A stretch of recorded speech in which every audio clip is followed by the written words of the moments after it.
You're such an asshole. We got a field report, and I'm dressed in this outfit because I just got back from Reno, and it's the easiest way to fly is to wear your suit. Inside tip there for you young people is wear your fancy clothes on the plane so you don't have to crunch them up into your backpack.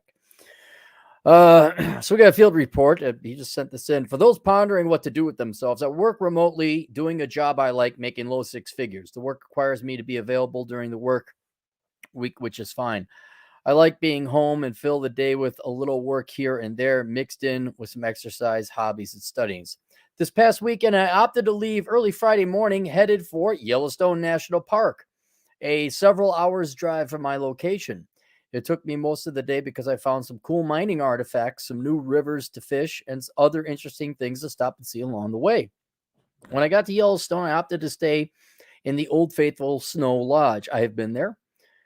I had a fine meal and then went for a hike up to the Old Faithful overlook. I noticed a couple ahead of me on the trail, so I found a nice spot to see Old Faithful from the trail, just short of the official overlook to give the couple some privacy. How nice a guy. The geyser did not erupt at the time specified by the Park Service, and wifey got pretty mad. Say, so the husband tucked tail and went down the mountain with her itching about the Park Service failing to turn on the geyser on time. Are you kidding me? You got really? Once they got below the tree line, it erupted. I got to enjoy a nice, peaceful sunset view of Old Faithful, followed by a relaxing sunset hike. On the way back, I stopped in a historic mining town, explored some of the exhibits, had dinner in the local German restaurant, and then went fishing. I stayed the night in the old courthouse, which was converted into an Airbnb. They had several historical photos and some historical information regarding the area, so I read, so I did that.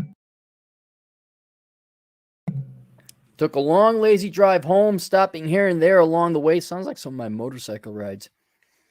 All in all, it was a great weekend. During the week, I kept myself busy with my various hobbies, my vegetable garden, spending time with the guys from the American Legion. Now that the weather is nice, I'll be hiking, biking, and motorcycling in the mountains in a western state. The bachelor life is pretty good. I get a lot of human connection via volunteer activities in the community, as well as participating in several clubs related to my hobbies. And like I mentioned before, the American Legion. He goes on to list some other stuff. And there you go. And that was titled, he said, the field report, Life Without the Gurlza. You spell girls with a U. You spelled it with an I, you gotta spell it with you. I would love to hear a report from women, Life Without the Geyser, because half of you will be without each other. If the forecasts come true by 2030, half of you will not be married ever. Half the ladies will not be having kids. And so I'm kind of you're all gonna have this. Sounds like a very nice life. Sounds like a very nice day. It wasn't until I was older, it's in the movie Midnight Run, where Dennis Ferreira goes and says, I'm going to tell you what I'm going to do. I'm going to go home. I'm going to have he's a mafia guy threatening Robert De Niro. So I'm going to find your wife. I'm going to kill her. And I'm going to have myself a nice meal. And I'm like, why would he have a nice meal? I was a kid when this came out. It was 1988. And now as I'm older, I can appreciate a nice meal. I'm like, oh, yeah, okay, I see. Sit down and relax.